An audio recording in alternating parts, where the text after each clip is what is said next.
बिस्मिल्लाहिर्रहमानिर्रहीम। Welcome to psychology hub. तो पिछले लेक्चर में हमने प्रीजुडाइस एंड डिस्क्रिमिनेशन को स्टार्ट किया था, हमने इंट्रोडक्शन देखा था, उसके बाद हमने उसके फैक्टर्स देखे थे और वही हम इस लेक्चर में भी वही कंटिन्यू करेंगे। पहले उसके बाद एक एक्सपेरिमेंट है, एक दो एक्सपेरिमेंट्स वो देखेंगे। Social inequality, unequal status. सबसे पहले अगर सोशल इनइक्वालिटी में unequal status, prejudice springs from several factors because it serves many functions. It may gain us social acceptance, it may protect from an anxiety, may bring us pleasure, can protect our self-esteem. Prejudice has been greater in regions where slavery were practiced. 19th century European politicians and writers justifies imperial expansion by describing exploited colonized people as an inferior, requiring protection and a burden to be born. यहाँ वो बात कर रहे हैं कि unequal status भी प्रीजुडाइस और discrimination को बढ़ाने में क्या किरदार अदा करता है कि जो हमसे कम स्टेटस के लोग होते हैं, ये एक नेचुरल सी बात लगती है कि हम उन्हीं को ब्लेम करते हैं। या वो ये बता रहे हैं कि प्रीजुडाइसिंग जो थी वो स्लेवरी के दौर में ज्यादा आम थी, मतलब जब लोग गुलाम बनाया करते थे, क्योंकि गुलामों को अगर हम कर भी रहे हैं, उनको ब्लेम कर रहे हैं किसी बात का, तो वो आगे से ना तो हमें कुछ कह सकते हैं। तो इसी तरह एक और एग्जांपल इन्होंने दिया है कि जब इंपीरियल एक्सपेंशन हुआ था 19th सेंचुरी में यूरोप में, तो वहां पे राइटर्स और जितने थे पॉलिटिशियंस, उन्होंने जो कॉलोनाइज्ड पीपल थे और जो इंफीरियर थे उनको ब्लेम करना स्टार्ट कर दिया था कि ये ही हमारी सोसाइटी पे एक बर्डन की तरह है और इनका पैदा होना ये एक बर्डन है। सोशल इनइक्वालिटी, रिलीजन कैसा होता है? तमाम ही रिलीजन में सोशल इनइक्वालिटी को कम करने का दर्ज दिया गया है। सबसे से ज्यादा तो इस्लाम में, जो क्योंकि हम इस्लाम से वाकिफ हैं, तो इस्लाम में भी स्ट्रेस दिया गया है कि हम इक्वालिटी और जस्टिस को रखें। उसके अलावा हकूकुल इबाद का बहुत ज्यादा दर्ज दिया गया है और पड़ोसियों के साथ हकूक और ये सब चीजों का दर्ज दिया गया है। और मोरीवर यहाँ पे सारा लिखा हुआ है कि अब हमारे holy prophet peace be upon him, उन्होंने भी हजतुल विदा में जो कि एक यूनिवर्सल चार्टर दिया था कि हमें किस तरह से इक्वालिटी का ख्याल रखना है, इंसाफ का ख्याल रखना है और रेस और कलर पे नहीं जाना। यही बातें सारे रिलीजन में बताती हैं। उसके बाद यहाँ पे उन्होंने बताया है कि although some religion belief can reduce prejudice, strong religion belief tend to be associated with prejudice, showing in review of 34 studies in a survey of 1,799 people. Although intrinsically religions prove less prejudice on questionnaires but appear to be equally prejudiced when measured behaviorally, we have a just enough religion. यहाँ पे बात करें कि तकरीबन सारे ही जो मज़ाहिब हैं उनमें इक्वालिटी का दर्स और जस्टिस का दर्स दिया गया है। सोशल इनइक्वालिटी, स्टीरियोटाइप थ्रेट क्या है? A self-confirming apprehension that one will be evaluated based on the negative stereotypes. Experiment किया गया था जेंडर डिफरेंसेस पे कि मैन और वुमन को एक टेस्ट दिया गया था कि आन इस टेस्ट में वो कैसा परफॉर्म करते हैं, और उसके बेस पे हमें यहाँ पे नीचे निकाले गए थे, फिर उसकी फाइंडिंग निकाली गई थी जेंडर डिफरेंसेस कब थे और जब जेंडर डिफरेंसेस नहीं थे। या आप एक दफा पढ़ लेना, आपको समझ आ जाएगी। Stereotype threats and self fulfilling prophecy. Self fulfilling prophecy ये क्या होती है? Stereotype threat is different from self-fulfilling prophecy, which hammers one's reputation into one's self-concept, where stereotype threat situation is immediate. However, gender and racial stereotypes can also be a self-fulfilling. Racial stereotypes by similar self-fulfilling. Example पढ़ते हैं, when difficult verbal tests were administered to a blacks and white, black performed purely because they are perceived as having low verbal ability. इसी तरह आगे एक दो examples दी हुई हैं। Knowing that one may be stereotyped but other can create a self-fulfilling prophecy, others' behavior can influence the target and more expectation of being stereotypes can create stereotype threat. अच्छा, मैं simple wording में बता देती हूँ कि self fulfilling prophecy का मतलब ये है कि आप किसी भी इवेंट, किसी भी इंसान के बारे में एक प्रिडिक्शन करते हैं और वो सही हो जाती है। That is a self fulfilling prophecy.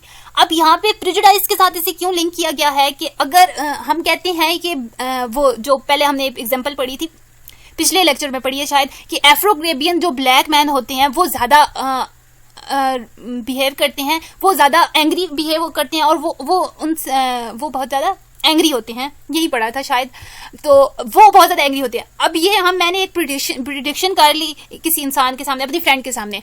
मेरी फ्रेंड गई अमेरिका, उसका एक सामना हुआ एफ्रो कैरेबियन मैन के साथ और वो बात सच साबित होगी। That is self fulfilling prophecy.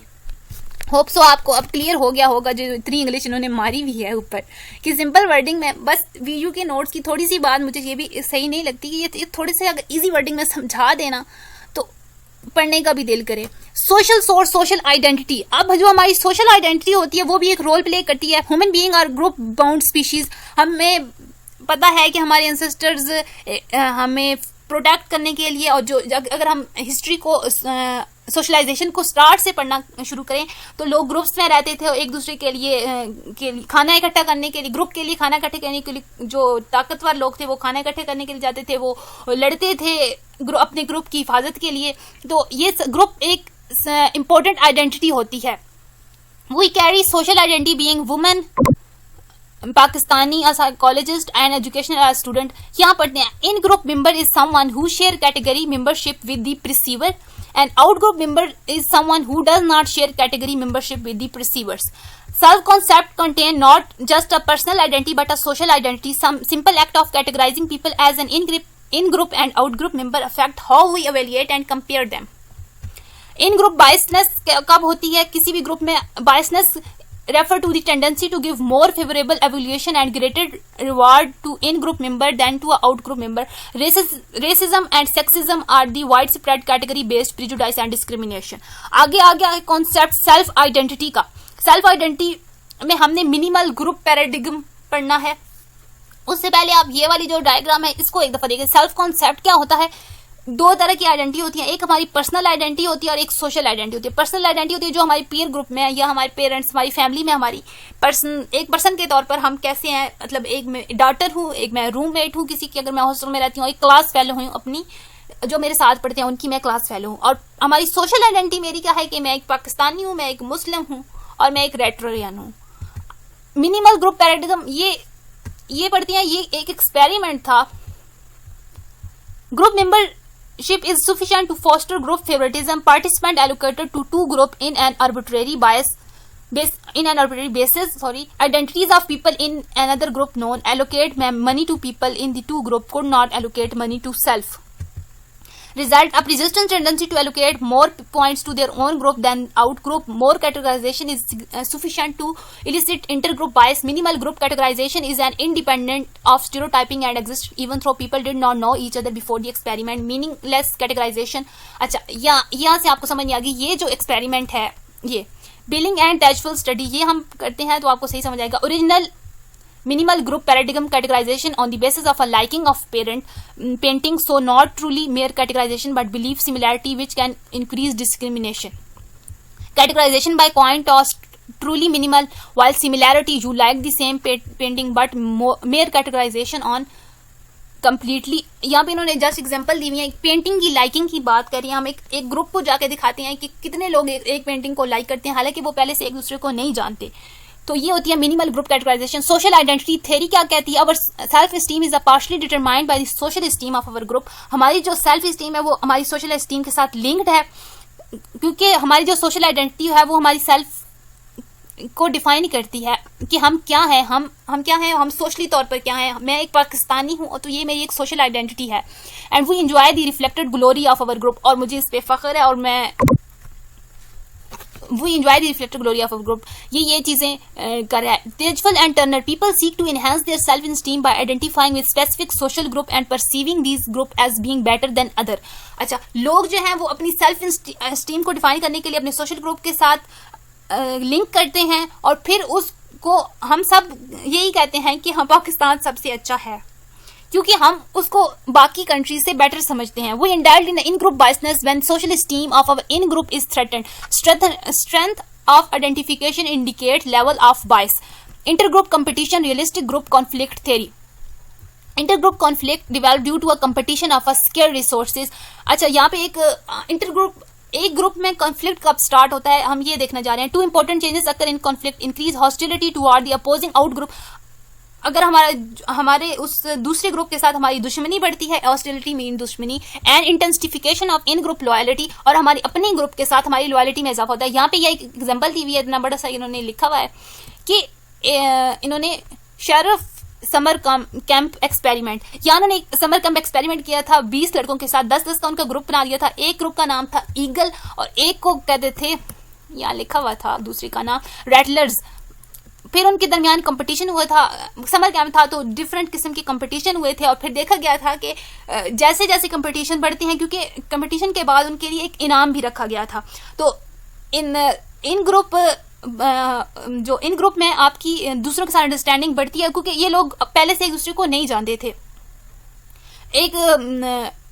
और इनको एक जो ऑब्जर्वर था जो इनको इन पूरे समर कैंप को ऑब्जर्व करता, क्योंकि ये एक्सपेरिमेंट हो रहा था, बच्चों को नहीं पता था कि ये एक्सपेरिमेंट हो रहा है, और उन पे ऑब्जर्वेशन की जाती थी, अनअब्ट्रूसिव ऑब्जर्वेशन की जा रही थी, मतलब उनको नहीं पता था कि हमें देखा जा रहा है। 3 फेजेस थी। सबसे पहले क्रिएटिंग इन ग्रुप्स बनाए गए थे, इंस्टाइलिंग इन ग्रुप कंपटीशन, फिर उनके दरमियान कंपटीशन हुए थे, इनकरेजिंग इंटर ग्रुप कॉपरेशन, फिर इंटर ग्रुप कॉपरेशन, क्योंकि उनके दरमियान एक सर्टन लेवल तक दुश्मनी तक की बढ़ गई थी, क्योंकि वो जीतना चाहते थे। क्रिएटिंग इन ग्रुप कोऑपरेटिव एक्टिविटीज, उनके दरमियान एक्टिविटीज हुई थी, इन ग्रुप्स बनाए गए थे, तो फिर उनके दरमियान उनको बताया गया था कि आपने अपने ग्रुप के लिए खाना खुद बनाना है, हाइकिंग करनी है, hunting for hidden treasure, picture tents, आपने टेंट लगाने हैं, develop unique identity, Rattlers establish a tough guy group norm and spent a great deal of time in cursing and swearing, started making clear and undeniable in-group out-group statements. Inter-group competition हुए थे। Inter-group competition would cause prejudice, यहाँ पे prejudice start हो गई थी। Week long tournament consist of 10 athletic events, फिर उनको कहा गया था कि आपको मेडल्स भी मिलेंगे। इसके दौरान हुआ क्या था कि बच्चों में एग्रेशन आना स्टार्ट हो गया था, वो अपने दूसरे ग्रुप को अपना दुश्मन समझते थे, मतलब उन्हें जीतना था किसी भी हाल में। रिवर्सिंग दी हॉस्टिलिटी, अब इस हॉस्टिलिटी को कम करने के लिए उन्होंने क्या किया, उन्होंने बच्चों का एंड पे एक मील अरेंज किया कि दोनों ग्रुप्स को एक दावत पे इनवाइट किया कि ये लोग एक दूसरे के साथ इंटरेक्ट करेंगे तो उनकी दुश्मनी में कमी होगी। लेकिन हुआ क्या, both group used each interaction as an opportunity to merely increase their animosity. conflict reduction, superordinate goals. An excellent example of how ethnocentrism can develop when two groups compete for scarce resources. Ethnocentrism क्या होता है? Ethnocentrism क्या होता है कि ऐसी societies जो कहती हैं कि हमारा जो कल्चर है या हमारा जो ग्रुप है वो सुपीरियर है दूसरे ग्रुप से, दैट इज एन एथनोसेंट्रिज्म। ये हमने सोशल साइकोलॉजी में पढ़ चुके हैं, इंट्रोडक्शन टू सोशल साइकोलॉजी में, सोशल साइकोलॉजी में भी पढ़ा था, इसके स्टार्टिंग में भी शायद हमने पढ़ा था। और इसके अलावा अगर आपने सोशियोलॉजी पढ़ी है तो उधर ये कॉन्सेप्ट्स बहुत ज्यादा हैं, तो वहां भी पढ़ा था। वो कैसे करती है, वो अक्सर रिसोर्स होते हैं बस break down at lunch time, या उन्होंने लिखा हुआ है कि अगर बस ब्रेक डाउन हो गई तो दोनों ग्रुप को मिलकर जोर लगाना पड़ता है बस को स्टार्ट करने के लिए। और फिर यहाँ पे ये कॉन्फ्लिक्ट थ्योरी उन्होंने दी हुई है। Recent studies show that mere perception of a conflict is often sufficient for a fuel intolerance.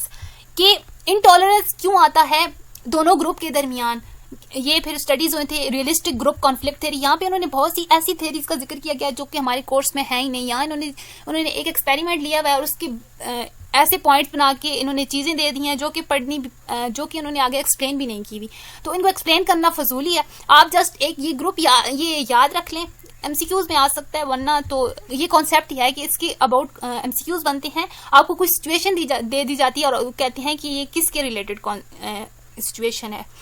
तो ऐसे एमसीक्यूज आते हैं थोड़े से कॉन्सेप्चुअल से, इसलिए थोड़ा सा ज्यादा एक्सप्लेन करना पड़ता है। होप सो आपको समझ आ गई हो। टिल देन अल्लाह हाफिज़, अगले लेक्चर में मुलाकात होती है।